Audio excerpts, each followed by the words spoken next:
السلام عليكم ورحمة الله وبركاته.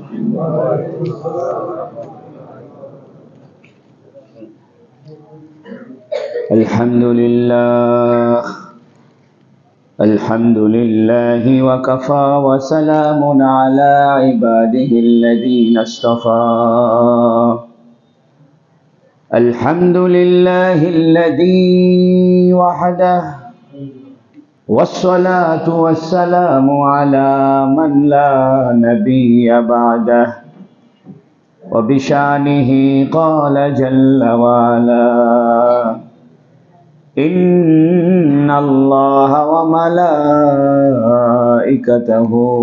يصلون على النبي يا أيها الذين آمنوا صلوا عليه وسلموا تسليما.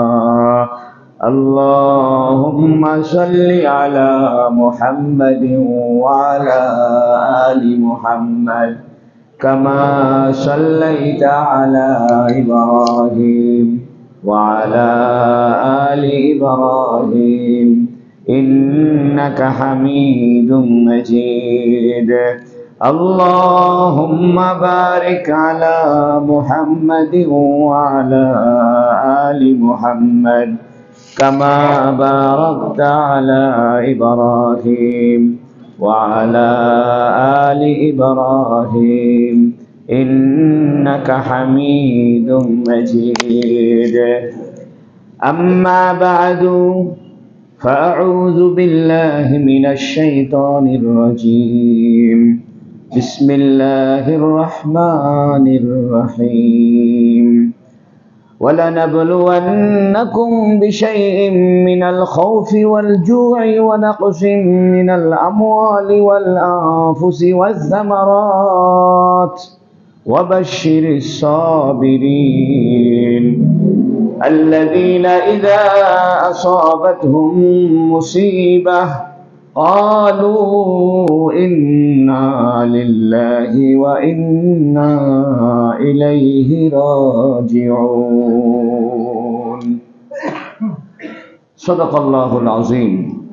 الحمد لله. আল্লাহ তাবারাকা ওয়া তাআলার বড় মেহেরবানি যে আল্লাহ রাব্বুল ইজ্জত দীর্ঘ এক মাস পরে আল্লাহর ঘরে বসে আল্লাহর কোরআনের কথা শোনার তৌফিক দান করেছেন। বলুন আলহামদুলিল্লাহ। আমরা একটি বছর শেষ করে ফেললাম। 2024 সালের সর্বশেষ তাফসীর আজকে। আগামীতে আবার 2025 সালে ইনশাআল্লাহ শুরু হবে। আমরা সূরাতুল বাকারার তাফসীর শুনছিলাম। আমরা 154টি আয়াত পর্যন্ত তাফসীর শেষ করেছি। আজকে সূরাতুল বাকারার 155 নম্বর আয়াত। আজকের আয়াতটি নাজিল হয়েছে একটি ঘটনাকে কেন্দ্র করে। সেটি হলো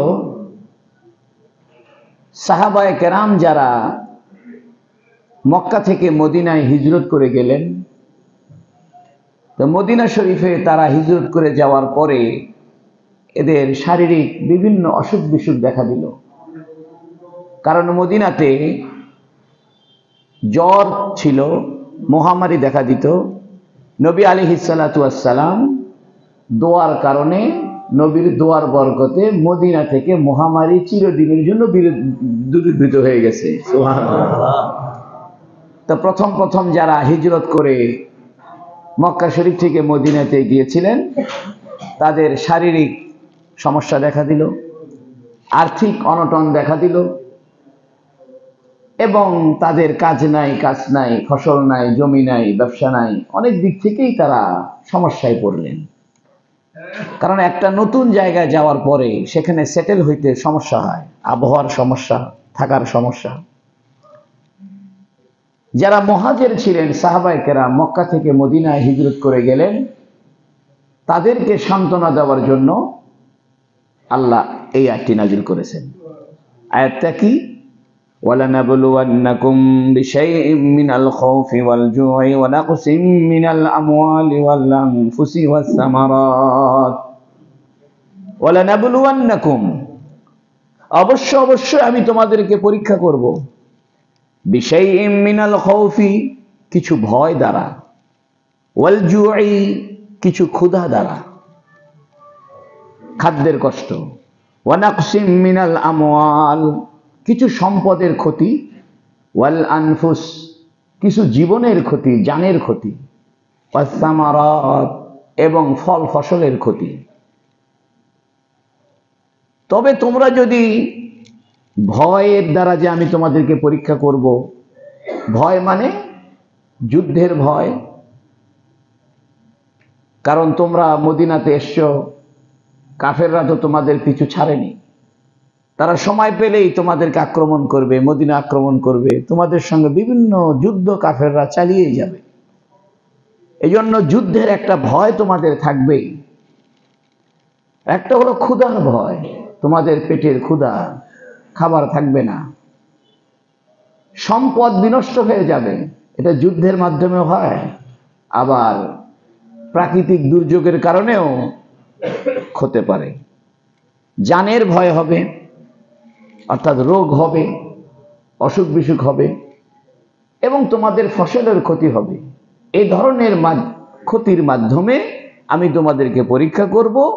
এই পরীক্ষায় যদি তোমরা ধৈর্য ধারণ করতে পারো, তাহলে আমি আল্লাহ তোমাদের জন্য জান্নাতের ব্যবস্থা করে দিব।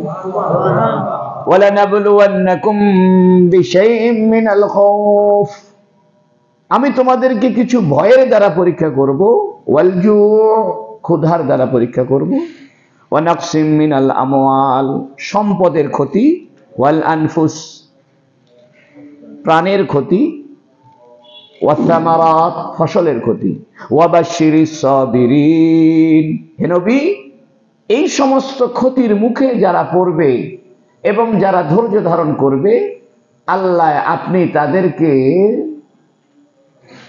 জান্নাতের সুসংবাদ দিয়ে দেন। এখন আসেন পরীক্ষা। পরীক্ষার আরবি তিনটা, এটা আমি আগেও বলেছি। একটা হলো কোনো প্রশ্ন জানায় দেওয়া হয়েছে, সেটা আবার আপনার কাছে জানতে চাইবে, এটার নাম হলো ইখতিবার। আর একটা হলো ইমতিহান। ইমতিহান মানে আপনাকে অনেক কিছু জানানো হয়েছে, পরবর্তীতে আপনাকে যা জানানো হয়েছে, এই জানানোর আলোকে নতুন কিছু জানতে চাওয়া হবে। যেমন আপনাকে যোগ অঙ্ক শিক্ষা দেওয়া হয়েছে, এখন নতুন একটা যোগ অঙ্ক দেওয়া হবে যেটা বইতে নাই। আপনাকে একটা সরল অঙ্ক শেখানো হয়েছে, জ্যামিতি শেখানো হয়েছে, এখন নতুন একটা জ্যামিতি দেওয়া হবে যেটা বইতে নাই। এরকম পরীক্ষাকে বলে ইমতিহান। আর যদি মুসিবতের দ্বারা কোনো পরীক্ষা নেওয়া হয়, তাহলে সেটাকে বলে ইবতিলা। তাহলে আরবিতে পরীক্ষা কয় রকম? একটা পরীক্ষা হলো যা জানানো হয়েছে সেটাই জানতে চাওয়া হবে। আর একটা হলো যা জানানো হয়েছে, এই জানানোর আলোকে নতুন অন্য কিছু জানতে চাওয়া হবে। আর একটা হলো মুসিবতের দ্বারা আপনাকে পরীক্ষা নেওয়া হবে। যেমন কবরে আমাদের যে পরীক্ষা হবে, মান দিনুকা, তোমার দিন কি, অমান রব্বুকা, তোমার রবকে, অমান হাজার রাজুল, মুহাম্মদ সাল্লাল্লাহু আলাইহি ওয়াসাল্লামকে দেখে জিজ্ঞেস করা হবে যে এই মুহাম্মদ সাল্লাল্লাহু আলাইহি ওয়াসাল্লাম নবী, এই লোকটা কে। এটা দুনিয়াতে আল্লাহ জানায় দিয়েছেন, প্রশ্ন জানায় দিয়েছেন, উত্তরও জানায় দিয়েছেন। এখন আপনি এই জানার আলোকে আপনাকে কবরে তিনটা প্রশ্ন করা হবে, সবাইকে করা হবে। এই প্রশ্নের উত্তরটা আপনি দিবেন। এই কবরে যে পরীক্ষাটা হবে, এটা হলো ইমতিহান। এটা কি? যা জানানো হয়েছে এটা জানতে চাও। দুনিয়াতে একটা পরীক্ষা আছে, সেই পরীক্ষার প্রশ্ন আউট হয়নি। অর্থাৎ কখন কার উপরে মুসিবত আসে, কখন কার ডায়াবেটিস ধরা পড়ে, কখন কার হার্টের অসুখ ধরা পড়ে, কখন কার শরীরে ক্যান্সার ঢোকে, এটা কেউ জানে না। এই ধরনের অজানা জিনিসের বিষয়ে যে পরীক্ষা করানো হয়, বা মুসিবত দিয়া, বিপদ আপদ দিয়া যে পরীক্ষা গ্রহণ করা হয়, এরকম পরীক্ষাকে বলে ইবতিলা। তা আল্লাহ বলছেন ওয়ালানাবলুওয়ান্নাকুম, আমি তোমাদেরকে মুসিবত দিয়ে পরীক্ষা করব। কেন? কারণটা কি?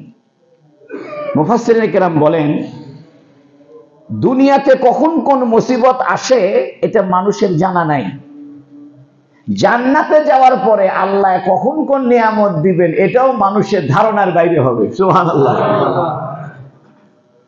জান্নাতে যাওয়ার পরে আমার ধারণার বাইরে নিয়ামত আসতে থাকবে, আর দুনিয়াতে আমার ধারণার বাইরে বিপদ আপদ আসতে পারে।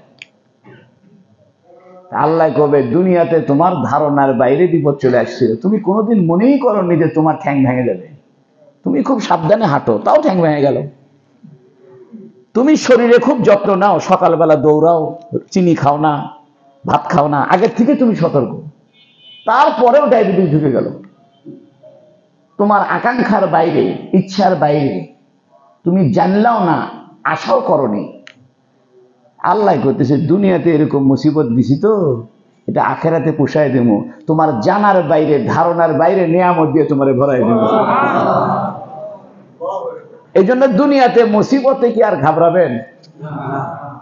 কেউ যদি এই আল্লাহর এই কথাটা বুঝে যে আল্লাহ দুনিয়াতে যে মুসিবত দিচ্ছে, কিয়ামতের দিন জান্নাতে যাওয়ার পরে আল্লাহ বলবে, দুনিয়াতে তোমার ধারণার বাইরে মুসিবত দিছিলাম না, তোমার জানার বাইরে বিপদ দিছিলাম না, তুমি আশা করার বাইরে, তুমি যেটা আশা করনি এইরকম বিপদও তোমার উপর হয়েছে। তো এখন তোমাকে যেহেতু দুনিয়াতে এরকম বিপদ দিছি, এই জন্য আখেরাতে জান্নাতে তোমার ধারণার বাইরে জান্নাতের নিয়ামত দিয়ে শোধ দিয়ে দিলাম। সুবহানাল্লাহ। ওয়ালানাবলুওয়ান্নাকুম, এটা পরীক্ষার আরেকটা কারণ আছে। আল্লাহ যদি পরীক্ষা না করতেন তাহলে আমরা সব কাফের হয়ে যেতাম। আল্লাহ যদি আমাদের কোনো মুসিবত না দিতেন, কোনো বিপদ না হইতো, তাহলে আমরা মনে করতাম কিসের আল্লাহ রে, আমি তো আল্লাহ। এই জন্য যাদেরকে আল্লাহ একটু টাকা পয়সা বেশি দিছে এরাই তো ড্যাম কেয়ার, কাউকে পাত্তা দিচ্ছে। যাদেরকে আল্লাহ একটু রাষ্ট্রীয় ক্ষমতা বেশি দিছে এরা আর কাউকে চিনে। যাদেরকে আল্লাহ একটু শক্তি বেশি দিছে এরা কাউকে গমে। রিকশাওয়ালাকে মেরে দিচ্ছে, দুর্বলকে আঘাত করতেছে, কারণ সে জানে আমার সাথে মারামারিতে কেউ পারবে না। এই জন্য মুসিবত আসাটাও আল্লাহর রহমত। সুবহানাল্লাহ। মুসিবত আসার কারণ দুইটা। একটা হলো যে মুসিবত আসার দ্বারা আপনি বুঝবেন আমি আল্লাহ না, আমি আমার কন্ট্রোলে চলি না, আমি আর একজনের কন্ট্রোলে আছি। সুবহানাল্লাহ। দুই নম্বর হলো মুসিবত আসার দ্বারা আপনি আল্লাহর দিকে রুজু হবেন, আল্লাহর দিকে ধাবিত হবেন। ছোট বাচ্চা কথা শোনে না, তো বাপে মারছে থাপ্পড়, তা এখন কথা শোনে। ছোট বাচ্চার কাছে থাপ্পড়টা মুসিবত। স্কুলের পড়া পড়ে না, স্যারে দিছে পিটন, তো পরের দিন ঠিক মতো পড়ে যাচ্ছে। এই পিটনটা তার জন্য উপকার হয়েছে না ক্ষতি হয়েছে? পরবর্তীতে সে বলবে, স্যারে আমারে কম মারছে রে, আরো বেশি পিটন দিল না, আমি ভালো করে আরো বড় আলেম হইতাম। হুজুরে একটু কম পিটন দিয়েছে দেখে ছোট আলেম হয়েছি। হুজুরে যদি আরো পিটতো, আরো শাসন করতো, আরো আমারে মোবাইল কেড়ে নিত, আরো আমারে ছুটি না দিত, আরো আমার লেখাপড়ার চাপ সৃষ্টি করতো, তাহলে আমি আরো ভালো আলেম হইতাম। দুনিয়াতে থেকে মুসিবত পাওয়া আখেরাতে যখন যাবে, দুনিয়াতে মুসিবত পাইয়া যখন মানুষ আল্লাহর দিকে ধাবিত হয়, আখেরাতে যা বলবে দুনিয়াতে আল্লাহ আরেকটু মুসিবত দিত, তাহলে আখেরাতে মর্যাদা আরো বেশি পাইতেন। তবে মুসিবত চাইয়া নিচে হাদিসে নিষেধ আছে। একজনের জ্বর হয়েছে, তো নবী বলতেছে এটা রহমত হয়েছে তোমার। তান করছে, নবী বলতেছে তুমি ভালো হয়ে যাবে। ওই লোক বলতেছে, সাহাবী বলতেছে না না ভালো হবো না, এই মুসিবত আমার কবর পর্যন্ত নিবে। নবী বলছে তাই হোক, তো ওই অসুখে মরে গেছে। এখান থেকে বোঝা যায় যদি কোনো মুসিবত আসে, মুসিবতটাও আল্লাহর রহমত, আবার মুসিবত না আসাটাও কি? বিপদ হওয়া রহমত, বিপদ না হওয়া রহমত, অসুখ হওয়া রহমত, সুস্থ থাকাও রহমত। আমরা যেহেতু দুর্বল মানুষ, এই জন্য আল্লাহরে বলা দরকার, আল্লাহ অসুখ বিসুখ, জানের ক্ষতি, মালের ক্ষতি, ফসলের ক্ষতি, জীবনের ক্ষতির মুসিবত দিয়ে রহমত দিও না, ওগুলো বাদ দিয়ে ফিরি ফিরি রহমত দাও। আচ্ছা, আল্লাহ ফিরি ফিরি রহমত দিলে কি আল্লাহর কোনো ক্ষতি আছে? এই জন্য আর একজন দোয়া করতেছে, আল্লাহ আমাকে ধৈর্যশীল বানান। নবী বলতেছে তুমি কি মুসিবত ডেকে আনলে নাকি? খেয়াল করে শোনেন, এক সাহাবী দোয়া করতেছে, আল্লাহ আমারে ধৈর্যশীল বানান। নবী বলতেছে তুমি মুসিবত চাচ্ছ নাকি? কারণ ধৈর্য ধারণ করতে হয় কখন? একজন বলতেছে আমার একটা ল্যাব কিনে দেন ভাই, ল্যাব কিনে দেন, এর মানে ঠান্ডা লাগছে। একজন বলতেছে আমার এক গ্লাস ঠান্ডা পানি দেন, এর মানে পিপাসা লাগছে। তো যে ব্যক্তি বেশি ঠান্ডা পানি চায় এর মানে হলো সে পিপাসা চায়, কারণ পিপাসা না চাইলে তো ঠান্ডা পানির দরকার নেই। তা আমরা আল্লাহ নবী শিখাই দিতেছে অসুখ হয়েছে এটা নিয়ামত, তবে অসুখ না হওয়াটাও কি। আল্লাহর নবী সাল্লাল্লাহু আলাইহি ওয়াসাল্লাম শিখাই দিছে যে তোমরা মুসিবত চাইয়া নিও না, বরং আল্লাহরে বলো আল্লাহ অসুখ হওয়া রহমত, সুস্থ থাকা রহমত, আমি অসুখের রহমত চাই না, আমি সুস্থতার রহমতটা চাই। ওয়ালা নাবলুওয়ান্নাকুম, অবশ্যই আমি তোমাদেরকে পরীক্ষা করব। কেন পরীক্ষা করবে? দুটো কারণে। একটা কারণ হলো আপনি আপনার মালিক নন, এ দেহর মালিক আপনি নন, আপনি আপনার কন্ট্রোলে চলেন না। 2 নম্বর, আখেরাতে আল্লাহ আপনার ধারণার বাইরে নিয়ামত দিবে, কারণ দুনিয়াতেও মুসিবত না কয়ে আসে, বিপদ কি কয়ে বলে আসে নাকি? তা আখেরাতে জান্নাতে গেলে আল্লাহ না কয়ে নতুন নতুন নিয়ামত দিবে, তখন জান্নাতে খুশি হয়ে যাবে, বলে এরকম চাইনি, আরে এরকম নিয়ামত, আরে এরকম ফল, এরকম আম, এরকম লিচু। দুনিয়াতে যেমন হঠাৎ করে মুসিবত আসে, ভাই এই মুসিবত, জীবনে চিন্তা করিনি এরকম বিপদ হবে। তো জান্নাতে যায় বলবে জীবনে চিন্তা করিনি এরকম ফলমূল খাবো, এরকম দিল। তো দুনিয়ার মুসিবতটাকে আল্লাহ আখেরাতে নিয়ামতে পরিণত করে দিবে। তবে মুসিবত চাইতে ঠিক না, মুসিবত চাওয়ার দরকার নাই। এখন এই দোয়া করবেন না যে আল্লাহ আমারে ধৈর্যশীল বানান, তা করবেন না। কবেন যে আল্লাহ মুসিবত দিবেন না। কি দিবেন না? তার মুসিবত না দিলে অটোমেটিক ধৈর্যশীল হয়ে গেল, কারণ মুসিবত যদি না আসে তাহলে আপনি কি পেয়ে গেলেন? ধৈর্যশীল। ধৈর্যের আর দরকার নাই, কারণ ধৈর্যের দরকার কখন? এর আগে আমি আপনাদেরকে বলছিলাম মুসিবত ধৈর্য 3 প্রকার, যদি আপনাদের মনে থাকে। একটা হলো ইবাদতের উপরে ধৈর্য ধারণ করা, আর একটা হলো জানমালের ক্ষতির উপরে ধৈর্য ধারণ, আর একটা হলো হারাম কাজ থেকে বেঁচে থাকার উপর ধৈর্য ধারণ করা। মনে আছে না আপনাদের? আমরা যে রোজা রাখবো, হজ করব, নামাজ পড়বো, এই জন্য তো ধৈর্য লাগবে। যার ধৈর্য নাই সে কি নামাজ পড়তে পারবে? খালি ছটফট করে, সে কি নামাজ পড়তে পারবে? নামাজ পড়ার জন্য তো ধৈর্য দরকার। এইরকম ধৈর্যের দোয়া করা ঠিক আছে। হারাম কাজ থেকে বেঁচে থাকার জন্য তো ধৈর্য লাগবে। ঘুষের টাকা আসছে, নিলাম না, ঘুষের টাকা এসে গেছে, নিলাম না। অবৈধভাবে ইনকাম করার রাস্তা আছে, আমি একটু অবৈধ করলেই 10 লাখ টাকা ইনকাম হবে, আমি করলাম না, এটাও একটা ধৈর্য। তাহলে ধৈর্য কয় রকম? একটা হলো ইবাদতের উপরে ধৈর্য ধারণ করা। এইরকম ধৈর্য আল্লাহর কাছে চাইবেন যে আল্লাহ আমাকে এমন ধৈর্য দেন যাতে আমি ধৈর্যের সাথে নামাজ পড়তে পারি, ধৈর্যের সাথে কাবা ঘর তওয়াফ করতে পারি, ধৈর্যের সাথে কোরআন তেলাওয়াত করতে পারি, ধৈর্যের সাথে আমি জিকির করতে পারি। এই ধৈর্য চাইবেন। আর একটা ধৈর্য হলো হারাম কাজ থেকে বেঁচে থাকার ধৈর্য। সুদের টাকা আসছে, ব্যাংকে চকচকা সুদের টাকা হয়ে গেছে 5 লাখ, ছাড়তে মনে চায় না, ছেড়ে দিলাম, যা। ঘুষের টাকা এসে গেছে, ঘুষ খাইলাম না, এটাও একটা ধৈর্য। আর একটা ধৈর্য হলো মুসিবতের উপরে। তাহলে ধৈর্য কয় রকম? আমরা কয় রকম ধৈর্য চাইব? আর কোন ধৈর্য চাই না? মুসিবতের ধৈর্য চাই না। এই জন্য এখন আল্লাহরে কইবেন, আল্লাহ আমারে ধৈর্যশীল বানান ইবাদতের ক্ষেত্রে, আল্লাহ আমারে ধৈর্যশীল বানান হারাম জিনিস থেকে বাঁচার ক্ষেত্রে। আর মুসিবত, বিপদ আপদ, দুঃখ কষ্ট, শারীরিক অসুখ, টাকা পয়সার ক্ষতি, এই ধরনের ধৈর্য আমার দরকার নাই, মানে এই ধরনের মুসিবতই আমি কি চাই না। তাহলে বুঝলেন তো, ধৈর্যের দোয়া যে করি আমরা গড়ে পত্তায়, আমরা ধৈর্য বলতে বুঝি বিপদের ধৈর্য। ধৈর্য বলতে কি বুঝি? আসলে বিপদের ধৈর্যই ধৈর্য না আরো 2টা ধৈর্য আছে? কি কি? ইবাদতের উপরে ধৈর্য আর হারাম কাজ থেকে বেঁচে থাকার ধৈর্য। আমরা আল্লাহর কাছে কয় রকম ধৈর্যের দোয়া করব? সেটা ইবাদত যেন ধৈর্যের উপর করতে পারি, আর হারাম কাজ থেকে যেন বেঁচে থাকার ধৈর্য অর্জন করতে পারি। আর অসুখ বিসুখের ধৈর্য দরকারই নাই আমার, এর মানে আমি অসুখ বিসুখ চাই না। আর যদি আমার তকদিরে অসুখ বিসুখ লেখা থাকে তাহলে আল্লাহ সে ধৈর্যও দিয়ে দিও, সুবহানাল্লাহ। প্রথম 2টা ধৈর্য অবলম্বন করা ফরজ। প্রথম 2 ধৈর্য অবলম্বন করা কি? আর 3 নম্বর ধৈর্য, এটা ফরজ না, উত্তম। এই জন্য একদিন হুজুর সাল্লাল্লাহু আলাইহি সাল্লাম ঘরের মধ্যে বসে আছেন, আয়েশা সিদ্দিকা রাদিয়াল্লাহু আনহা আছেন। হঠাৎ করে বাতাসে বাতি নিভে গেছে। কি নিভে গেছে? নবী বলতেছে ইন্না লিল্লাহি ওয়া ইন্না ইলাইহি রাজিউন। আয়েশা সিদ্দিকা বলতেছে ইয়া রাসূলুল্লাহ, বাতি নিভে গেছে, আপনি আবার ইন্না লিল্লাহ বলেন, কেউ মরে গেল নাকি? আমাদের দেশে ইন্না লিল্লাহ পরে মানুষ কখন? আসলে মরে গেলেন না। নবী আলাইহিস সালাম বাতি নিভে গেছে বলতেছে ইন্না লিল্লাহি ওয়া ইন্না ইলাইহি রাজিউন। এটা তাফসীর সামনে আমি বলতেছি, একটু অপেক্ষা করেন। তাহলে ধৈর্যের কথাটা বুঝে গেছেন তো? পরীক্ষার কথাটা বুঝে গেছেন তো? যদি আল্লাহ পরীক্ষা না করতো দুটো বিপদ হইতো। আমরা মনে করতাম আমরাই সর্বে সর্বা। আর 2 নম্বর, মুসিবতে পড়লেই না মানুষ আল্লাহর দিকে ধাবিত হয়। তাহলে মুসিবতের দ্বারা 2টা লাভ হইল, নিজের মালিক নিজে নয় এটা বুঝে গেলাম, আর আল্লাহর দিকে ধাবিত হলাম।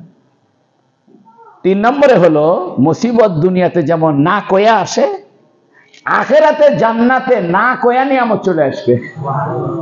মানুষ সর্বনাশ, জীবনে ভাবিনি এরকম ফল আসবে জান্নাতে, এইরকম খাওয়া হবে, মানে নিত্য নতুন নিয়ামত আসতে থাকবে। এরকম না, জান্নাত একঘেয়েমি হবে না। যেমন আমাদের দুনিয়াতে খাইতে খাইতে একঘেয়েমি হয়ে যায়। আপনি কতদিন ভাত খাবেন আর কতই ভাল লাগে, একই তরকারি কয়দিন খাবেন? জান্নাতে এক তরকারি যেটা খাবেন সেই তরকারি আর ফিরে আসবে না, নতুন স্টাইলের তরকারি। এবং প্রত্যেকটা তরকারি নতুন নতুন, প্রত্যেকটা ফল নতুন নতুন, প্রত্যেকটা খাবার নতুন নতুন। আবাদুল আবাদ, চিরদিন জান্নাতে থাকবেন। জান্নাতে এক খাবারের সাথে আর এক খাবারের কোনো মিল হবে না, নতুন নতুন খাবার আসতে থাকবে। তাহলে এই জান্নাতে মানুষের বিরক্ত লাগবে? দুনিয়া হলো বিরক্তের জায়গা। এই প্রত্যেক দিন উঠে ভাত খাও, রুটি খাও, দুপুরবেলা আবার খাও, রাতের বেলা আবার খাও। বউ জিজ্ঞেস করে কি পাক করবো? সবার বউ এই কাম করে, করে না? সবার বউ একটা কমন কাজ করে, কত আজকে কি রান্নবো? আপনি বলেন যে রান্না একটা রান্না, না হলে আমি পারবো না, তুমি এটা করে দাও। কেন? ওরও ভেজাল ধরে গেছে, বইয়েরও বিরক্ত ধরে গেছে। আর মানে দুনিয়ায় কিসের জায়গা? দুনিয়া বিরক্ত হবেন না। এই জন্য আল্লাহ বলতেছে ওয়ালা নাবলুওয়ান্নাকুম, অবশ্যই অবশ্যই আমি তোমাদেরকে পরীক্ষা করব। এখন পরীক্ষা কিসের? বিশাইইম মিনাল খাউফি, কিছু ভয় দিব। এখানে আল্লাহ বলছে বিশাইইম, মানে পরিপূর্ণ ভয় দিবে না, হালকা ভয় দিবে, ভয়ের সাথে আশাও রাখবে। এই জন্য যত মুসিবত আছে সব মুসিবতের সমাধান আছে। পৃথিবীতে যত সমস্যা আছে সব সমস্যার সমাধান আছে। পৃথিবীতে এমন কোন সমস্যা নাই যে সমস্যার কি নাই, এই জন্য আল্লাহ বলতেছেন ওয়ালা নাবলুওয়ান্নাকুম বিশাইইন, শাইউন মানে সামান্য। এই জন্য গলার মধ্যে মাছ খাইতে কাঁটা দিতে গেছে, এটা একটা মুসিবত। রাস্তা দিয়ে যাইতে যাইতে একটু হোঁচট খাচ্ছে, এটাও মুসিবত। কথা বলতে বলতে জিহ্বার মধ্যে কামড় লাগছে, এটাও মুসিবত। হঠাৎ করে কারেন্ট চলে গেছে, এটাও মুসিবত।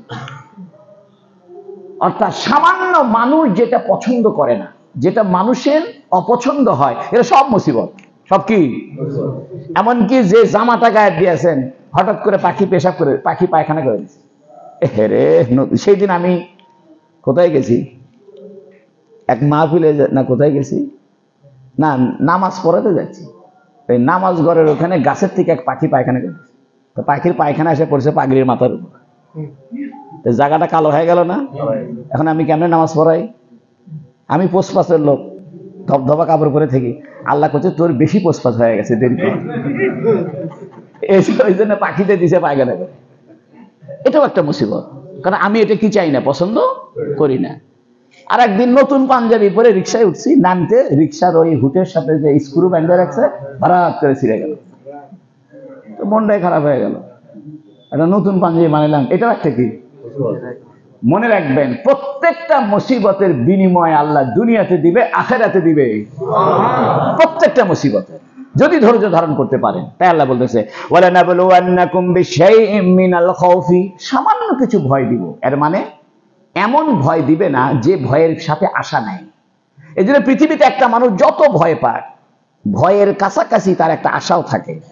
মনে করেন একজনকে ফাঁসিতে নিয়ে যাচ্ছে, তারপরেও চিন্তা করে আচ্ছা দেখি কি হয়, এটা কিছু হবি। একদম ফাঁসি হয়ে যাচ্ছে, তারপরেও একটা আশা কাজ করে, আচ্ছা দিচ্ছে দি, মৃত্যুর পরে আমি ভালো থাকবো। একটা আশা মানুষের অন্তরে থাকে দেখে মানুষ হাত ফেল করে না। তাছাড়া প্রত্যেকটা মানুষের ফাঁসি দেওয়ার সময় হাত ফেল করে মরে যাওয়ার দরকার ছিল। যাদের জেলখানায় নিয়ে যাবজ্জীবন জেল হচ্ছে, এদের জেলে ঢুকানোর সাথে সাথে মরে যাওয়ার কথা ছিল, কিন্তু মরে না।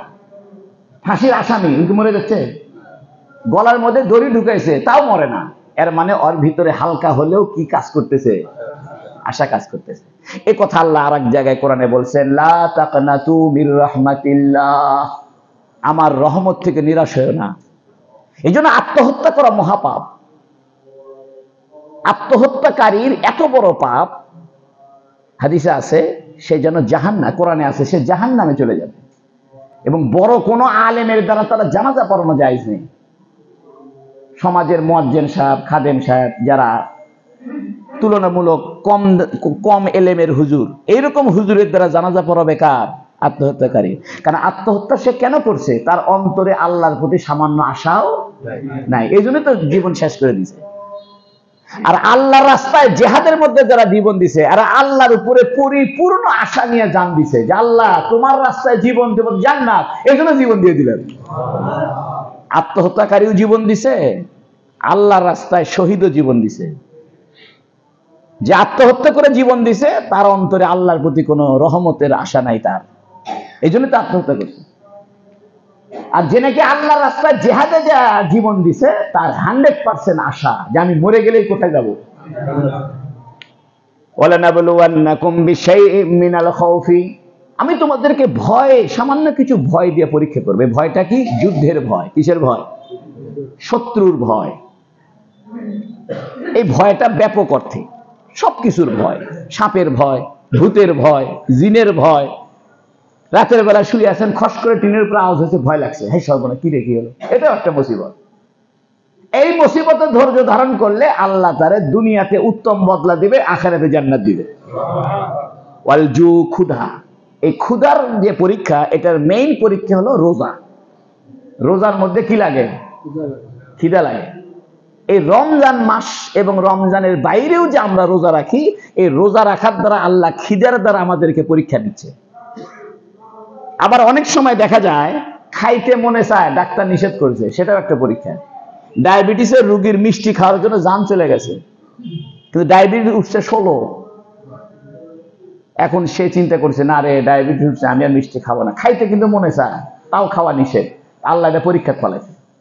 এই জন্য ডাক্তার যদি কোনো কিছু খাইতে নিষেধ করে, ওই নিষেধ করার কারণে সে যে ধৈর্য ধারণ করে না খাইলো, এ কারণেও সে বিনিময় পাবে, জান্নাত পাবে। এই জন্য ডায়াবেটিসের রোগীকে ডাক্তার বলছে মিষ্টি খায় না, ওই ধৈর্য ধারণ করছে। নিষেধ করছে খেলেন না, দুনিয়ার মিষ্টি না খেলাম, কোথাকার মিষ্টি খাবো? জান্নাতের মিষ্টি খাবো। তবে একবারে খাওয়া বাদ দেন, আবার নীল হয়ে যাবেন, মধ্যে মধ্যে খাইয়েন। তাহলে ক্ষুধার কষ্ট মানে রমজানের রোজার ক্ষুধার কষ্ট। আবার অনেক সময় কি, গরিব মানুষ, খাওয়া দাওয়াই নাই, সে কারণে ক্ষুধার কষ্ট। অথবা সফরের মধ্যে গেছে, ক্ষুধা লাগছে কিন্তু কোথাও হোটেল খোলা নাই। অনেক সময় এরকম হয়, আমরা অনেক সময় মাহফিলে যাই, হয়তো বাসা থেকে খাইতে পারিনি, অথবা কোনো কারণে চলে গেছি, আর মনে চাইতেছে একটা চা খাই, একটা পান খাই, না একটা কলা খাই, কিন্তু দোকান খুঁজে পাই না। গাড়ি হাহা করে যাচ্ছে, কোথাও কি নাই, দোকান নাই। এটাও এটার অন্তর্ভুক্ত। ওই যে ক্ষুধা লাগলো সফরে, তাহলে রমজানের রোজার ক্ষুধার কষ্ট দিয়ে আল্লাহ পরীক্ষা করবে। সফরের মধ্যে টাকা পকেটে আছে, তারপরেও না খাওয়ার কষ্ট আল্লাহ পরীক্ষা করবে। অসুখ বিসুখ হয়েছে, খাওয়া সামনে আছে, ফ্রিজ খুললে মিষ্টি, তারপরেও মিষ্টি না খায় ধৈর্য ধারণ করছে, এ কারণেও আল্লাহ তারা জান্নাতে বিনিময় দিবে। আল্লাহ কত বড় দয়ালু, দেখছেন নি? ওয়া নাকসিম মিনাল আমওয়াল, তোমাদের মালের ক্ষতি হবে। ব্যবসা করবে, দাম করে লস হবে। ব্যবসা করবে, টাকা দাম কমে যাবে, অথবা ছিনতাইকারী নিয়ে যাবে, ডাকাতে নিয়ে যাবে, চোরে নিয়ে যাবে, তোমাদের মালের ক্ষতি হবে, এটাও একটা মুসিবত। ওয়াল আনফুস, তোমাদের জীবন, অর্থাৎ তোমরা অনেক সময় অসুখ বিসুখ হবে, এবং অনেক সময় আল্লাহর রাস্তায় জিহাদ করতে যে জানটাকেই দিয়ে দিতে হবে। ওয়াস সামারাত, ফলমূল, ফসল, সবকিছু অন্তর্ভুক্ত। তাফসীরের কিতাবে লিখেছে সন্তানাদিও সামারাতের অন্তর্ভুক্ত। সন্তানও আমাদের ফল, ঠিক কিনা? আম গাছে যেমন আম ধরছে, তা আমাদের ওই রস থেকে সন্তান হয়েছে।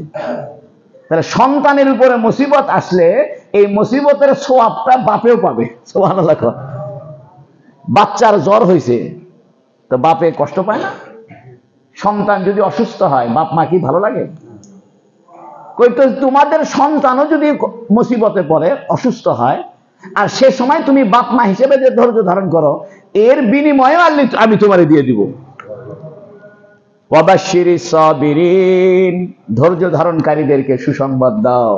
এগুলো সব ধৈর্যের সেক্টর। ভয়ের দ্বারা মুসিবত আসবে, ক্ষুধার দ্বারা আসবে, মালের ক্ষতি হবে, জানের ক্ষতি হবে, ফসল ফলাদির ক্ষতি হবে, সব মিলে 5 রকম ক্ষতি। কয় রকম? এই 5 রকম মুসিবতই দুনিয়াতে চালু আছে।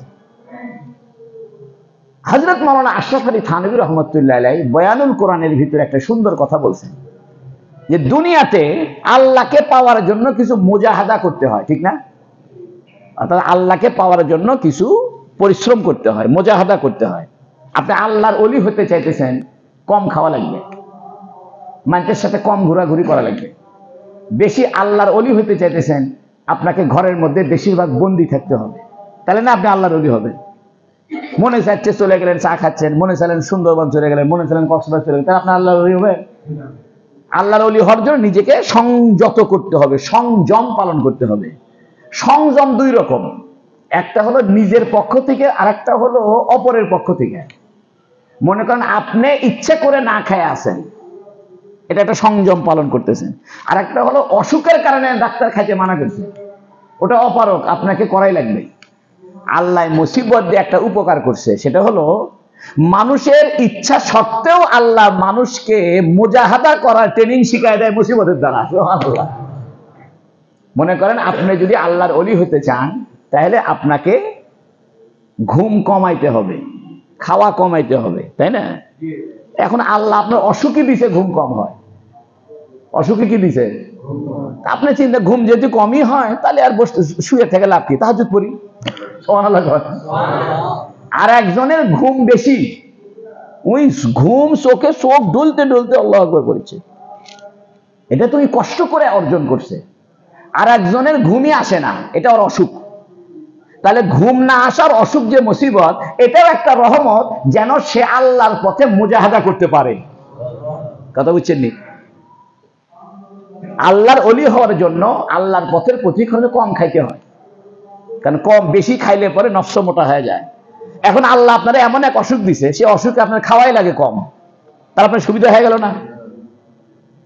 এই জন্য আশরাফ আলী থানভী রহমাতুল্লাহ বলতেছেন যে আল্লাহ যে মুসিবত দেয়, মুসিবত মানুষ দুই রকম হয়। একটা হলো নিজে কষ্ট করে মুসিবতের উপরে টিকে থাকে, আর একটা হলো টিকে থাকা ছাড়া উপায় নেই, এটা অটোমেটিক হয়ে গেছে।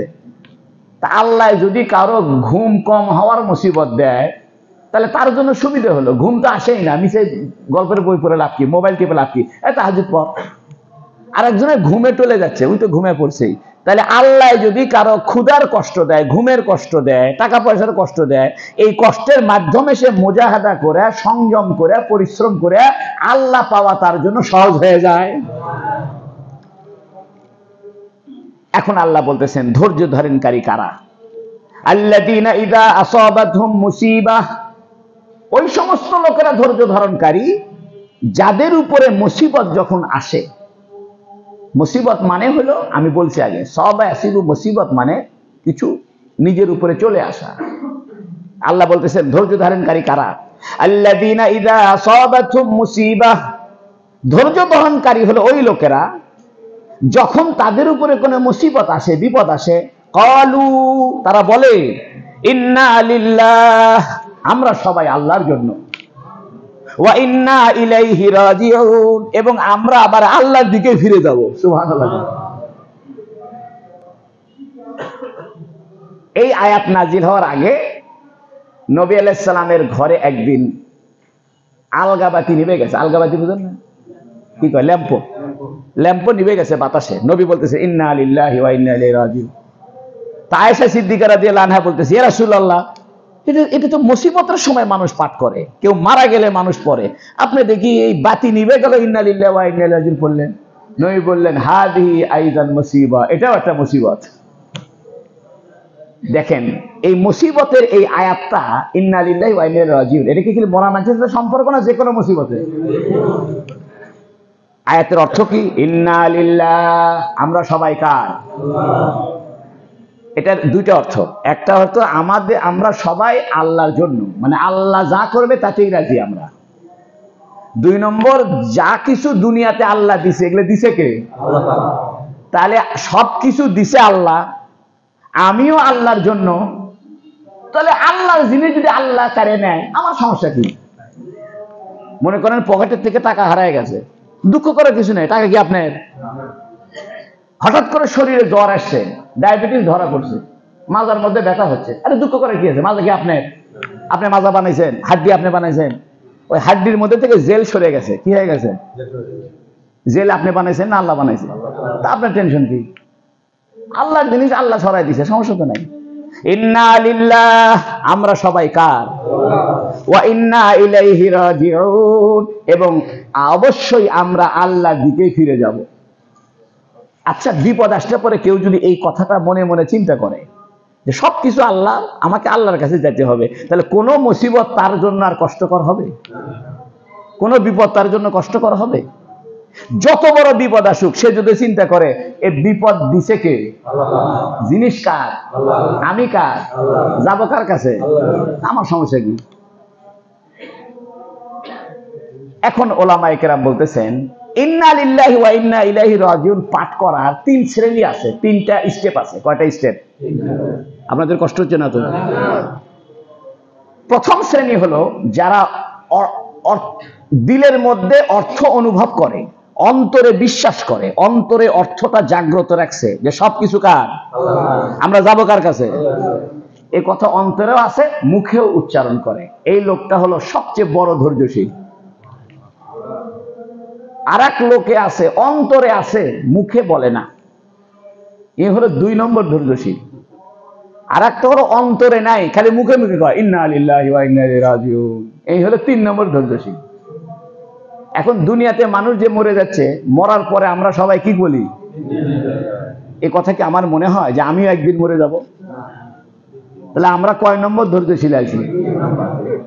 অনেক তাফসীরে লেখছে যে এটা কোনো ধৈর্যই, এটা হলো তোতা পাখি, এটা কোনো গণার মধ্যেই পড়ে না। আমি আশ্চর্য, আমি তো বহু জানাজার নামাজ পড়াই, কারবালা মাদ্রাসায় জানাজা আসলে তো আমি পড়াই। আমি দেখতেছি জানাজা পড়ে আছে, ওর ছেলে মোবাইল টিপতেছে, আমার চোখে দেখা, হাসতেছে, কথা বলতেছে, মুখে বলতেছে ইন্না লিল্লাহি ওয়া ইন্না ইলাইহি রাজিউন। খবর দিছে, ভাই আপনার আব্বা মারা গেছে। কোথায়? ইন্না লিল্লাহি ওয়া ইন্না লিল্লাহ মুখে পড়ে, অন্তরে ইন্না লিল্লাহর কোনো অর্থ নাই। এজন্য অন্তরেও এ কথা জাগ্রত রাখা যে সবকিছু কার? আমরা কার? মুসিবত দিছে কে? যাবো কার কাছে?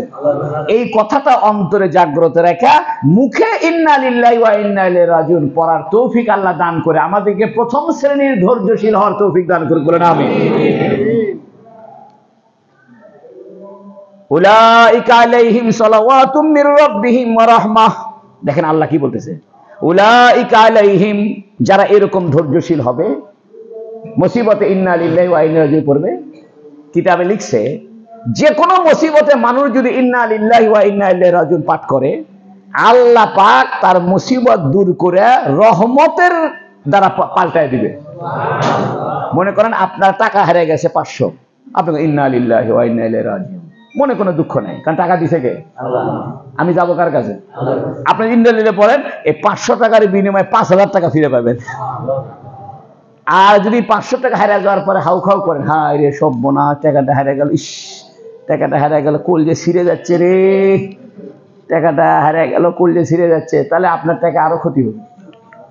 আল্লাহ কবি কে, আমার জিনিস আমি একটু টান দিলাম, তাই আমি করি, আমার কাছে চা। ইন্না লিল্লাহি ওয়া ইন্না ইলাইহি, সবকিছুর মালিক কে? যাবো কার কাছে? যখন মানুষ যে কোনো মুসিবতে ইন্না লিল্লাহি ওয়া ইন্না ইলাইহি রাজিউন এই আয়াতটা পাঠ করে, আল্লাহ তখন সে মুসিবতকে দূর করে খুশি হয়ে ওটাকে রহমত বানায় দেয়। তাই আল্লাহ বলতেছে উলাইকা আলাইহিম সালাওয়াতুম মির রাব্বিহিম ওয়া রাহমাহ। দেখেন আয়াতের কানেকশন দেখেন, উলাইকা আলাইহিম, এই যারা এরকম ধৈর্য ধারণ করে, সবকিছু মনে করে কার? যাবো কার কাছে? এই কথা যখন মনে করে, আলাইহিম সালাওয়াতুন মির রাব্বিহিম, তাদের রবের পক্ষ থেকে তাদের জন্য রয়েছে ক্ষমা। কি রয়েছে? মানে মুসিবতে ধৈর্য ধারণ করলে গুনাহ মাফ হয়ে যায়। এটা আমি পরীক্ষা করে দেখছি। আমরা তো মানুষ, অনেক সময় দেখবেন, আল্লাহ মাফ করুক, সুন্দরী মেয়ে দেখলেন একবার হলো তাকাবার মনে চায়। মিশা কথা কয়ে লাভ নেই, আমরা তো আর ফেরেস্তা হয়ে আসিনি। আবার মোবাইল টিপতে টিপতে ভালো একটা মেয়ের ছবি আসলে দেখতে মনে চায়, দেখি তো কি আছে, বুজুর্গি করে লাভ নাই। মানে পকেটে আপনি টাচ মোবাইল থুবেন আর মেয়ে মানুষ দেখবেন না, এই গপ্প কেউ বিশ্বাস করে না। এরকম যখন হয় তো দেখবেন যে ওই ভাত খাওয়ার সময় ফট করে জিভের মধ্যে লাগছে কামড়, এর মানে হলো ওই যে অকাম করেছেন, এই কামড় লাগা ওই অকামের গুনাহ মাফ হয়ে গেছে। এই যে টুকটাক গুনাহ হচ্ছে, দেখে হঠাৎ করে হোঁচট খাচ্ছেন, অথবা পায়ের মধ্যে একটা কাটা ঢুকছে, অথবা ভাত খেতে খেতে জিভের কামড় লাগছে, অথবা হঠাৎ করে মাথা ব্যথা হয়েছে। এই সামান্য সামান্য মুসিবতের দ্বারা আল্লাহ আমাদের গুনাহ মাফ করে দেয়।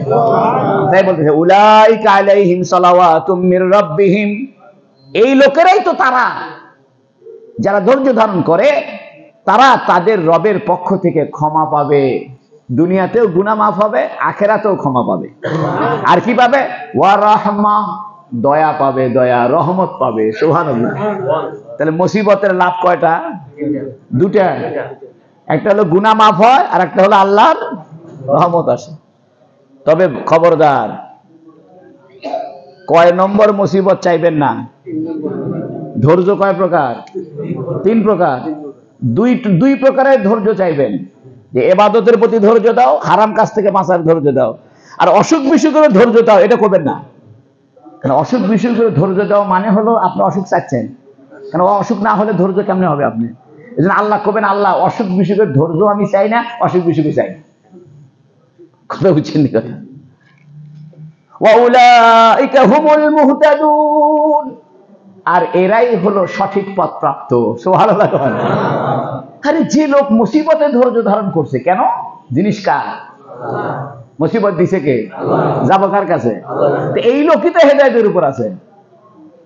যে লোক মুসিবতে ধৈর্য ধারণ করে, কেন? ইন্না লিল্লাহি, আমরা সবাই কার? ওয়া ইন্না ইলাইহি, এবং অবশ্যই আমরা আল্লাহর দিকে রাজিউন, ফিরে যাব। যার অন্তরে এ কথা আছে যে সবকিছু আল্লাহর, ফিরে যাব আল্লাহর কাছে, তো এই লোক হেদায়েতের উপর না, তুমি হেদায়েতের উপর আছো। এজন্য আল্লাহ বলতেছে উলাইকা হুমুল মুহতাদুন, এরাই হলো হেদায়েতের উপর আছে, সঠিক রাস্তায় আছে। সুবহানাল্লাহ। এজন্য বোঝা গেল হেদায়েতের জন্য শর্ত হলো মুসিবতে ধৈর্য ধারণ করা। হেদায়েতের শর্ত কি? আর মুসিবতে ধৈর্য ধারণ করলে লাভ কয়টা? কি কি?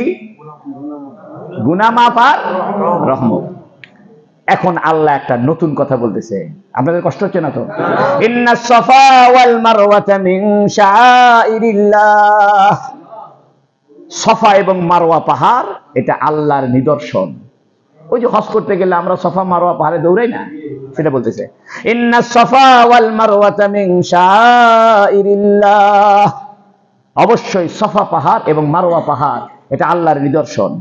ফামান হাজ্জাল বাইতা, যে ব্যক্তি বাইতুল্লাহর হজ করবে, কাবা ঘরের হজ করবে, আবি ইতামারা, অথবা ওমরা পালন করবে, ফালা জুনাহা আলাইহি, তার উপরে কোনো গুনাহ হবে না, আইয়াত তাওয়াফা বিহিমা, এই সাফা মারওয়া পাহাড়কে চক্কর দিতে। এই কথা কেন বলতেছে? কাফেররা এই সাফা মারওয়া দুই পাহাড়ে দুটো মূর্তি রাখছিল, একটা নাম নায়েলা, একটা নাম সায়েবা, দুই মহিলার মূর্তি। এই শয়তানরা করে কি, ওই সাফা পাহাড়ে উঠে মূর্তির গায়ে না স্পর্শ করে অথবা চুমে দেয়, দৌড়ে যাবার ওই পাহাড়ের মূর্তি যে চুমে দেয়। তো যখন নবী আলাইহিস সালাম নতুন করে হজের বিধান দিলেন ফতে মক্কার পরে, মক্কা বিজয়ের পরে নবী যখন হজ করলেন, তখন সাহাবা একরাম বলতেছে, আমরা কি সাফা মারওয়া পাহাড়ে দৌড়াবো? কারণ এখানে তো মূর্তি রাখা ছিল এবং এখানে কাফেররা দৌড়াদৌড়ি করত এবং মূর্তির গা স্পর্শ করে তারা সাফা মারওয়া পাহাড়ে চক্কর দিত, আমরা এটা করব না। মনের মধ্যে করতে মনে চাইছে, কারণ সাহাবা একরামের অন্তরে শিরিকের প্রতি ঘৃণা ছিল। শিরিকের প্রতি কি ছিল? ঘৃণা। যে এখানে শিরিকি কাম হয়েছে, ওখানে আমি আবার যাইয়া সাফা মারওয়া সাই করব। তখন আল্লাহ আয়াত নাযিল করেছেন।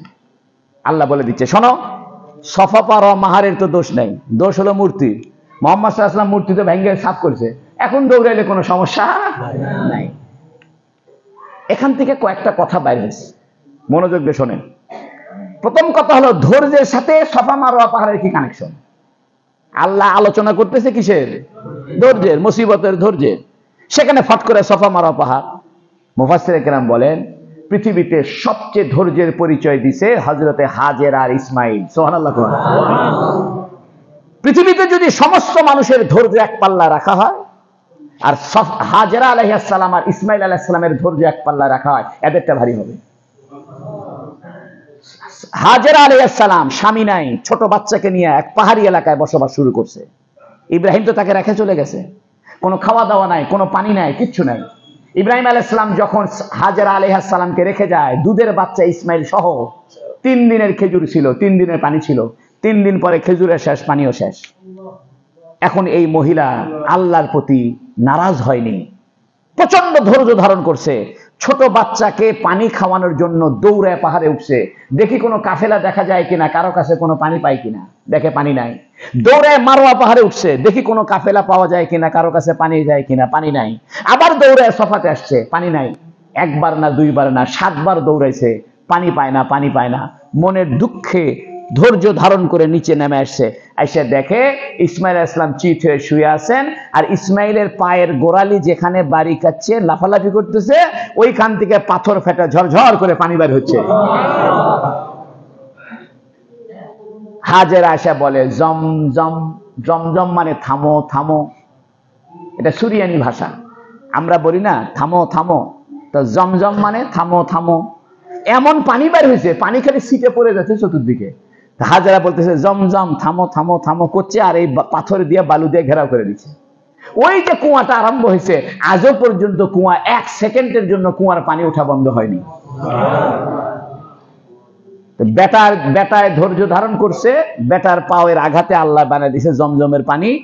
আর মায়ে ধৈর্য ধারণ করছে। পুরুষ মানুষের জন্য ধৈর্য ধারণ করা সহজ মেয়েদের চাইতে। মেয়েরা বিচলিত হয় বেশি আগে, স্বামী নাই, ছোট বাচ্চা, কোনো মানুষজন নাই, পাহাড়ি এলাকা, কোনো পানি নাই, খাওয়া নাই, তারপরেও প্রচন্ড ধৈর্যের পরিচয় দিছে কে? আল্লাহ। হাজেরা আলাইহিস সালাম। যখন ইব্রাহিম চলে যায়, হাজেরা বলতেছে, ইব্রাহিম কোথায় যাও? ইব্রাহিম আলাইহিস সালাম কথা বলে না। আবার ডাক দিছে, স্বামী ইব্রাহিম কোথায় যান? কথা বলে না। 3য়বার আবার ডাক দিছে, তখন ইব্রাহিম আলাইহিস সালাম কথা বলতেছে না, দুঃখে। মানে আল্লাহর হুকুম, ছেলে আর বউকে রেখে যেতে হবে। বউ নিজেই বলতেছে, আল্লাহ কি আপনাকে হুকুম করছে আমাকে আর ইসমাইলকে রেখে যাওয়ার জন্য? তখন ইব্রাহিম বলছে, হ্যাঁ, আল্লাহ হুকুম করছে তোমাকে আর এই ইসমাইলকে রেখে যাওয়ার জন্য। তখন হাজেরা বলতেছে, লাউ ক্বাল আল্লাহ, যদি আল্লাহ বলে থাকে, তাওয়াক্কালনা আলাল্লাহ, আমরা আল্লাহর উপর ভরসা করে থেকে গেলাম। ভরসা কাকে বলে? পানি নাই, খাওয়া নাই, মানুষজন নাই, আলো নাই, কোন আগুনের ব্যবস্থা নাই, আপনি থাকবেন কেমনে? কোন উপায় উপকরণ নাই। সমস্ত উপায় উপকরণ না থাকার পরেও হাজেরা বলছে, তাওয়াক্কালনা আলাল্লাহ, আমি আল্লাহর উপর ভরসা করে থেকে গেলাম। তাওয়াক্কালতু আলাল্লাহ, আমি আল্লাহর উপর ভরসা করে থেকে গেলাম। আল্লাহ খুশি হয়ে গেছে। এই জন্য আল্লাহ করেছে কি, এই হাজী সাহেবরা, তোমরা যে হজ করবে না, ধৈর্যের শিক্ষা নিতে হবে হজের থেকে। এই জন্য যাও, সফা মারোয়া দৌড়াদৌড়ি করো, আর হাজেরার মতো ধৈর্য অর্জন করে হজ করে ফিরে আসো। আমরা হজ করবে গেলাম, ধৈর্যের ধোয়াও আসেনি আমাদের। গাড়ি দেরি হলে তো মারামারি, তরকারির ঝাল বেশি হলে তো মারামারি। আপনারা যারা হজ করছেন জানেন তো, এমন কোন হজ আছে মারামারি হয়নি, ঝগড়াঝাটি হয়নি? আরাফার ময়দানে পর্যন্ত ঝগড়া লাগছে, কোচে যা হয় হোক, তো মেরিয়া দম, হজ আর একবার করবো, তাও মেরিয়া দম। এরকম আছে না? যারা আপনারা হজ করছেন, এটা আপনাদের অভিজ্ঞতা আছে। হজ করতে যায় ঝগড়া করেনি এরকম পাবলিক খুঁজে পাওয়া মুশকিল, ইল্লা মাশাআল্লাহ। তবে আল্লাহ যাদের প্রতি রহম করছে, এদের কথা আলাদা। কিন্তু হজ করবে যে আরাফার ময়দানে ঝগড়া করে, মিনার ময়দানে মারামারি করে, আমি নিজে চোখে দেখছি। এই মুআল্লিমদেরকে মারবে ওঠে, কারণ মুআল্লিম ঠিক মতো হয়তো তরকারি ভালো হয়নি, মারবে ওঠে। এই জন্য আল্লাহ পৃথিবীর সবচেয়ে ধৈর্যশীল মহিলা হাজেরা আর ধৈর্যশীল একজন নবী ইসমাইল আলাইহিস সালাম, এই দুজনের কথাকে ওই ধৈর্যের আয়াতের সাথে কানেকশন করে দিয়েছে। সুবহানাল্লাহ। ইন্নাস সাফা ওয়াল মারওয়াতা মিন শাআইরিল্লাহ। এই জন্য আমরা যখন সফা মারওয়ার সাই করি হজের মধ্যে বা উমরার মধ্যে, তখন সফা পাহাড়ে উঠে এই আয়াতটা পড়া সুন্নত। কেন? এই জন্য হজ করার জন্য হজের জায়গাগুলোর ঐতিহাসিক বিবরণ জানা দরকার। আপনি যদি হজের জায়গা সফা, মারওয়া, মক্কা, মদিনা, মিনা, মুজদালেফা, আরাফা, কুরবানি, পাথরমারা এগুলোর সঠিক তত্ত্ব না জানেন, তাহলে হজ করে মজা নেই। এই জন্য হজ করে সবচেয়ে বেশি মজা আলেমদের। সুবহানাল্লাহ।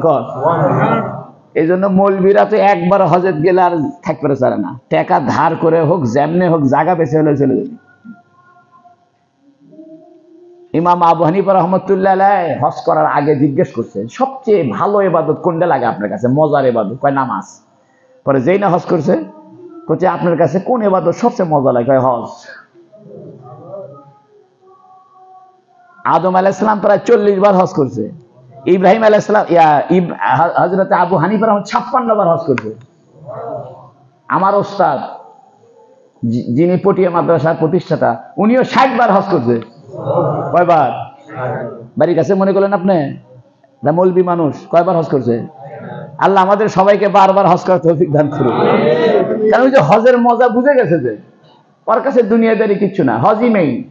আল্লাহ বলে ইন্না সফা ওয়াল মারওয়াতা, সফা পাহাড় আর মারওয়া পাহাড়। সফা মানে যেটা মসৃণ পাথর, এটাকে বলে সফা।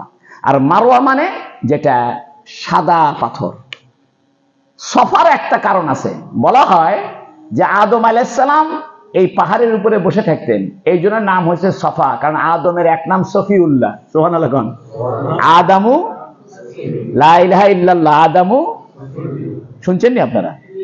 লা ইলাহা ইল্লাল্লাহ, আল্লাহ ছাড়া কোনো মাবুদ নাই। আদম সফিউল্লাহ মানে আল্লাহ, আদম হলো পরিচ্ছন্ন ব্যক্তি। আদম কি ব্যক্তি? যদিও গন্ধম ফল খাইছে, এই জন্য তোমরা গালি পারো না, আদম খুব পরিচ্ছন্ন লোক, শয়তানের ধোঁকাত পরে করছিল, তাছাড়া মানুষ ভালো। সুবহানাল্লাহ।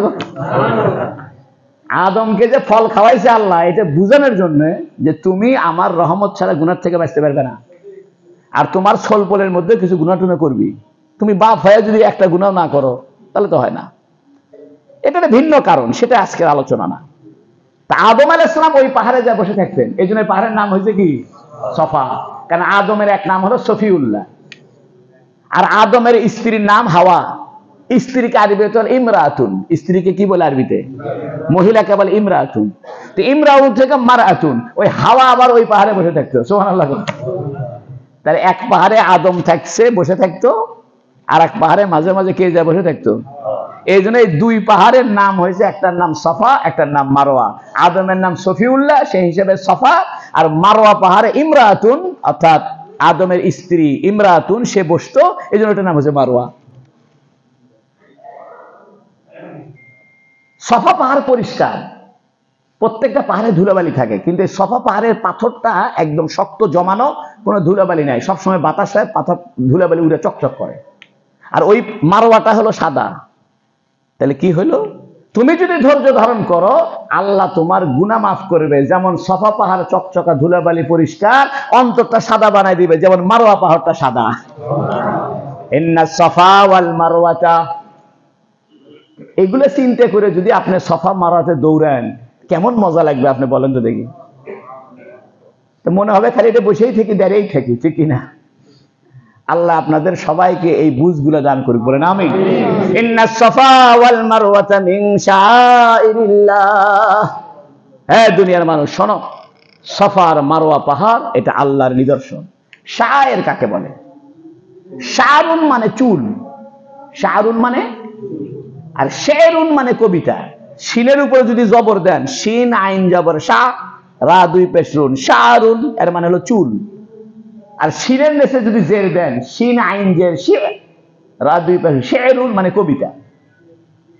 এই শব্দটা আছে শাইরাতুন থেকে। আচ্ছা, চুলের মধ্যে অনুভূতি নাই, কিন্তু টান দিলে কি লাগে? লাগে। কবিতার শব্দের মধ্যে অনুভূতি নাই, কিন্তু কবিতা যখন আবৃত্তি করা হয় তখন অনুভূতি জাগ্রত হয়, ঠিক কিনা? আপনি একটা দেশপ্রেমের কবিতা আবৃত্তি করেন, আপনার ভিতরে দেশপ্রেম জায়গায় উঠবে। একটা প্রেমের কবিতা আবৃত্তি করেন, প্রেম জায়গায় উঠবে। তাহলে কবিতা যেমন অনুভূতি জাগায় দেয়, চুল ধরে টান দিলেও কি জেগে ওঠে? তো সফা মারওয়া পাহাড়ে গেলে তোমাদের ধৈর্যের অনুভূতি জেগে উঠবে। সুবহানাল্লাহ। সফা মারোয়া পাহাড়ে গেলে হাজেরার কথা মনে হবে, তখন বুঝবে যে হাজেরা একজন মহিলা, পানি নাই, খেজুর নাই, গাছপালা নাই, পাহাড় আর পাহাড়, কোনো মানুষ নাই, সে লোক, সেই মহিলাটা যেমন ধৈর্য ধারণ করছে, বিনিময়ে আল্লাহ তারে জমজমের কুয়া দিছে। ইসমাইল এমন ধৈর্য ধারণ করছে, তারে জব করার জন্য নিয়ে গেছে, তারপরে সে ধৈর্য ধারণ করছে। এই কথা যেন তোমাদের অনুভূতিতে জাগ্রত হয়, এই জন্য এটার নাম দিছে শাইরুল্লাহ। এই জন্য মুজদালিফাকে বলা হয় মাশআরুল হারাম, ফাযকুরুল্লাহ ইনদাল মাশআরিল হারাম। এই জন্য যে সমস্ত জিনিস দেখলে বোঝা যায় এটা ঈমানের চিহ্ন, এটাকে শায়ের বলে। যেমন মসজিদ, এটা শাইরুল্লাহ, মিনার শাইরুল্লাহ, লা ইলাহা ইল্লাল্লাহ শাইরুল্লাহ, সাফা মারওয়া, মিনা, মুজদালিফা, আরাফা, বাইতুল্লাহ, এগুলো শাইরুল্লাহ। এগুলোকে সম্মান করা ওয়াজিব। এই জন্য সফা মারওয়া এই সব জায়গাকে ইজ্জত করা, সম্মান করা, এটা ওয়াজিব। কারণ এই জায়গাগুলো আমাদের অনুভূতিকে জাগায় তোলে। আপনি সফা মারওয়া পাহাড়ে যায় যদি চিন্তা করেন এখানে আদম বসে থাকতো, আমিও আছি, কেমন লাগবে? আপনি সফা পাহাড়ে যায় যদি চিন্তা করেন যে এখানে হাজেরা আলাইহিস সালাম দৌড়াইতো পানির জন্য, এমন ধৈর্য ধারণ করছে, তাহলে আপনার কেমন লাগবে? তাই আল্লাহ বলতেছে এগুলো হলো অনুভূতি জাগানোর জায়গা। তোমরা এই জায়গায় যত যাইবা তোমাদের দিলের অনুভূতি আল্লাহ তত বাড়ায় দেবে ঈমানের জন্য। ইন্নাস সাফা ওয়াল মারওয়াতা, অবশ্যই সাফা এবং মারওয়া, মিন শাইরিল্লাহ, আল্লাহর শায়ের, আল্লাহর নিদর্শন, অনুভূতি জাগাবে। ফামান হাজ্জাল বাইতা, যে ব্যক্তি বাইতুল্লাহ হজ করবে, আবে তামারা অথবা ওমরা করবে। হজ আগে বলছে, ওমরা পরে বলছে। ওমরার কথা আগে বলতো, হজের কথা পরে বলতো। করছে হজের মধ্যে ওমরা আছি, ঠিক কিনা? হজের মধ্যে কি আছে? আপনি তামাত্তু হজ করেন, কেরান হজ করেন, হজ করলে আপনাকে ওমরা করাই লাগবে, কারণ শুরুতে যে ওমরা করে তারপরে না হজ করা লাগে। এই জন্য আল্লাহ হজকে এখানে আগে আনছে, কারণ হজের মধ্যে দুটোই আছে, হজও আছে আর ওমরা হলো হজ নাই। এই জন্য ওমরাকে ছোট হজ বলা যায়। এই জন্য আল্লাহ বলতেছে ফামান হাজ্জাল বাইতা, যে বাইতুল্লাহর কাবা ঘরের হজ করবে, মানে কাবা ঘরে তওয়াফ করবে, আবে তামারা অথবা ওমরা করবে, ফালা জুনাহা আলাইহি, তার উপরে কোনো গুনাহ হবে না, আইয়া তাওয়াফা বিহিমা, এই সাফা মারওয়া পাহাড়ে যদি দৌড়াদৌড়ি করে, চক্কর দেয়, কোনো গুনাহ হবে না।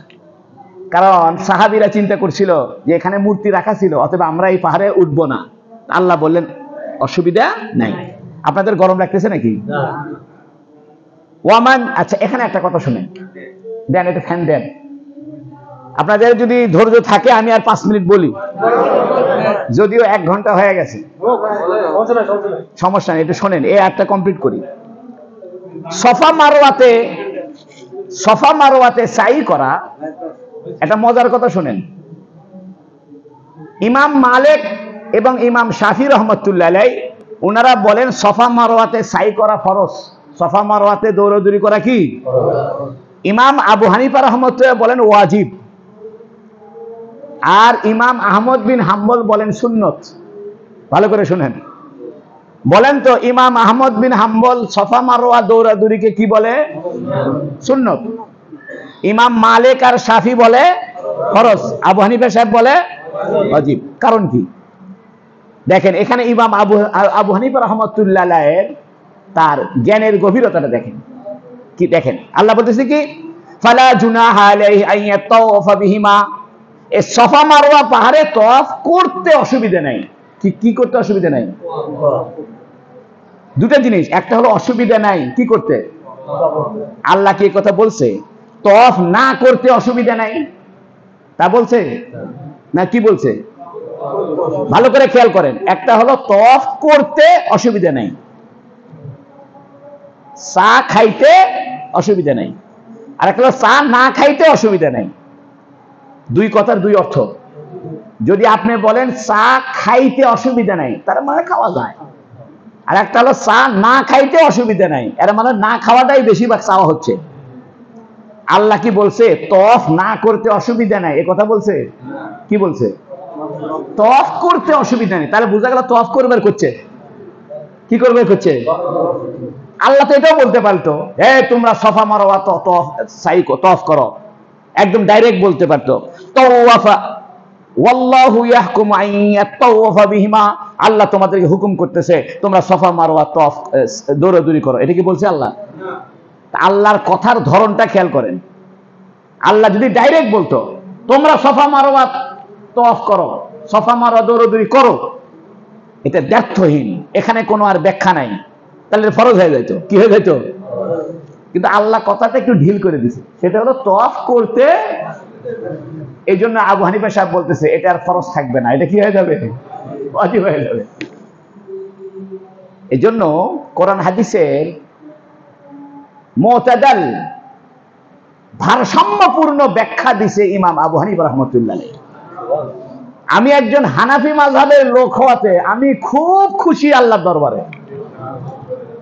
মানে হানাফি মাযহাবের যে মতামত, যে দর্শন, যে ফিলোসফি, যে কোরআন হাদিস থেকে কথা বাইর করার, মাসলা বাইর করার যে ধরন, এটা আমাকে অবাক করে।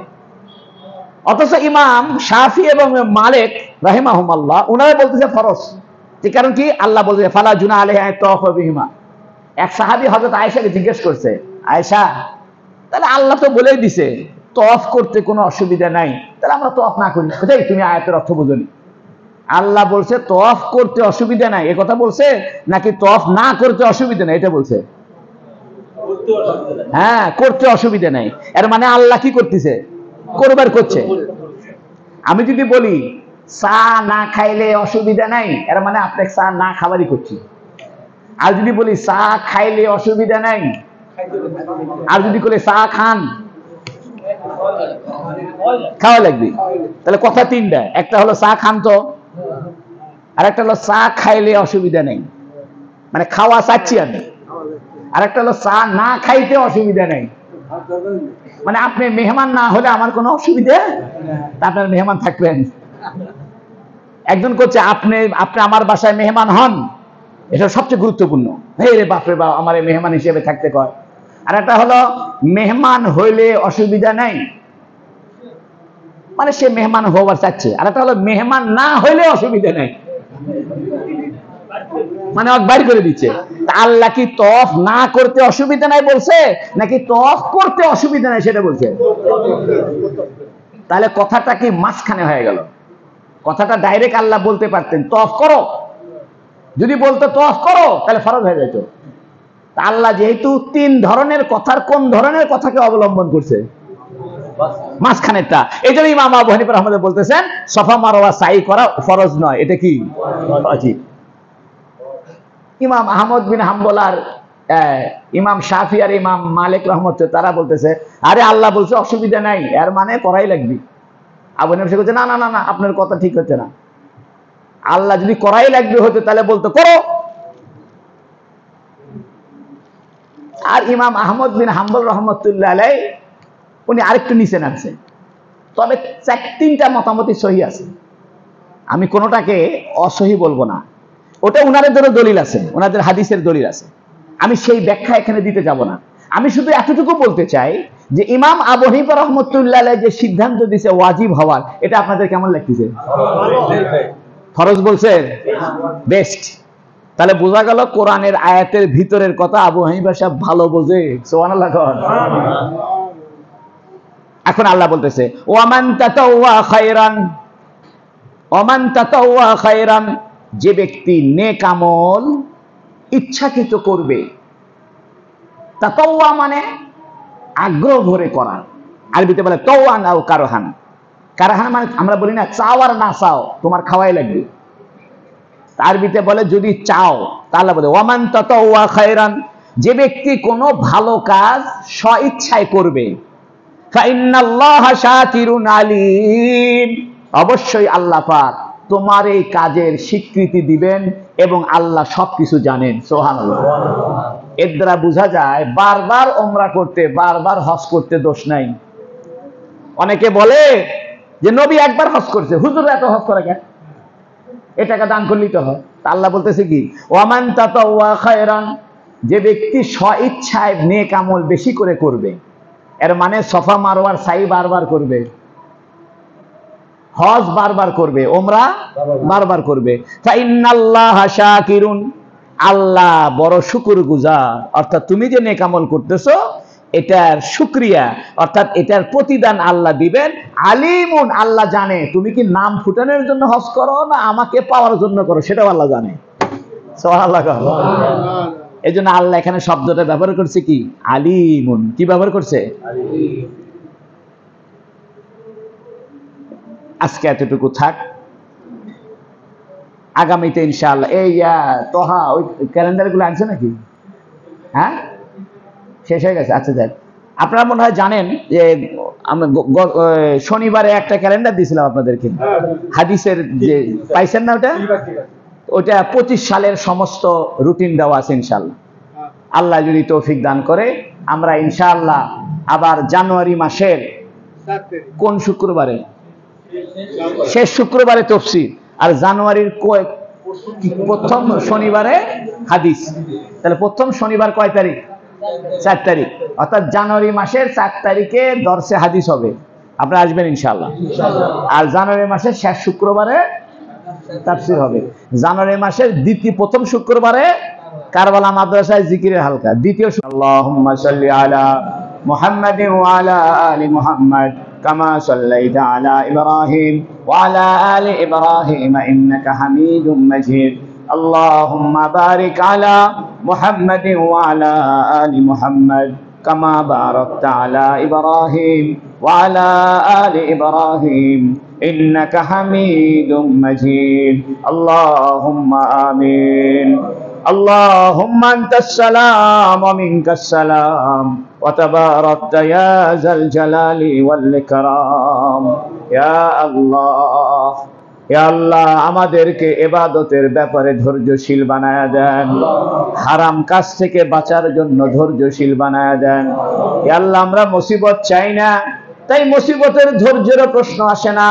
ইয়া আল্লাহ আপনি আমাদেরকে মুসিবত দিবেন না, তবে আপনি কোরআনে বলেছেন ওয়ালা নাবলুওয়ান্নাকুম বিশাইইম মিনাল খাউফি ওয়াল জু, আপনি কিছু না কিছু ক্ষতি তো করবেনই, কিছু না কিছু পরীক্ষা তো করবেন, তবে এমন পরীক্ষা করিয়েন যেটা আমার সহ্যের ভিতরে থাকে। ইয়া আল্লাহ এমন পরীক্ষায় ফেলায়েন না যেটা আমি অস্থির হয়ে যাই, এমন পরীক্ষায় ফেলবেন না যাতে আমার সমস্যা হয়ে যায়, আমার ঈমান দুর্বল হয়ে যায়।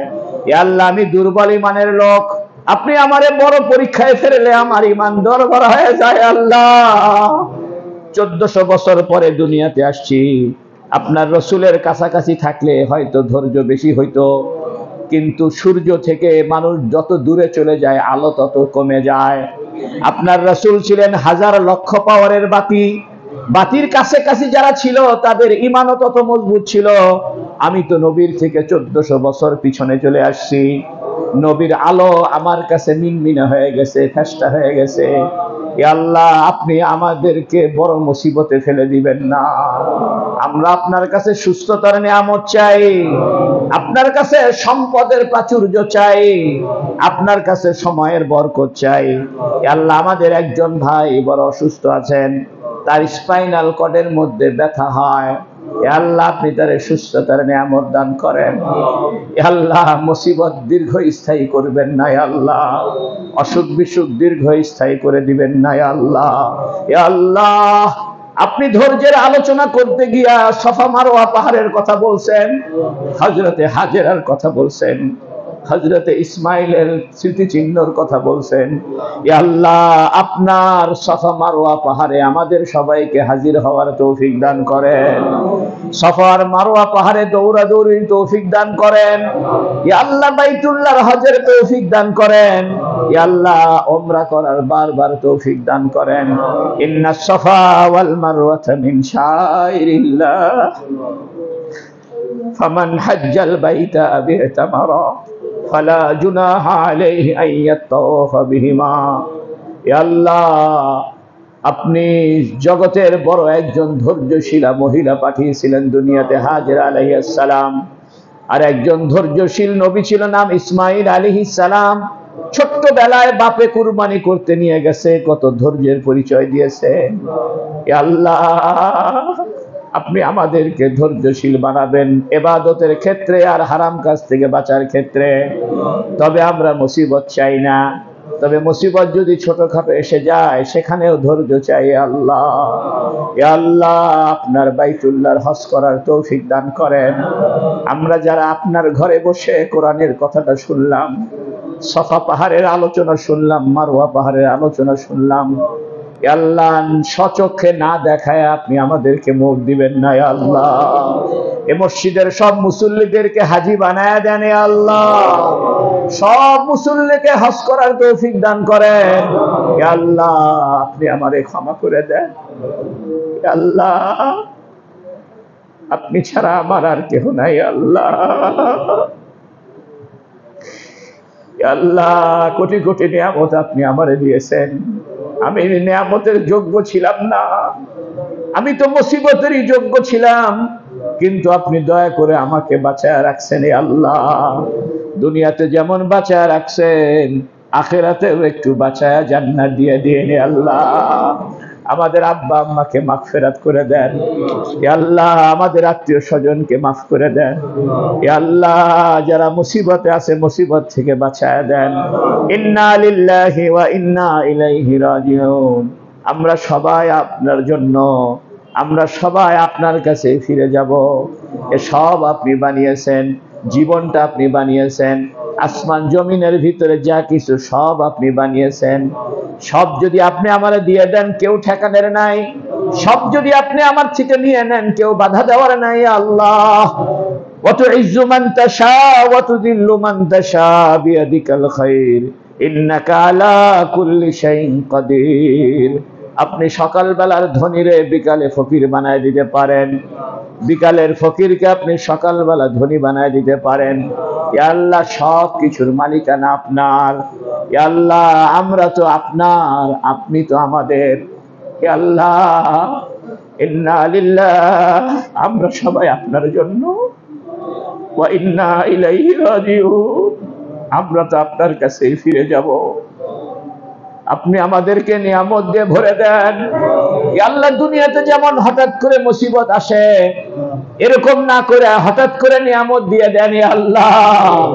আমাদের ধারণার বাইরে নিয়ামত দান করেন, আমাদের চিন্তার বাইরে নিয়ামত দান করেন, আমাদের আশা আকাঙ্ক্ষার বাইরে নিয়ামত দান করেন।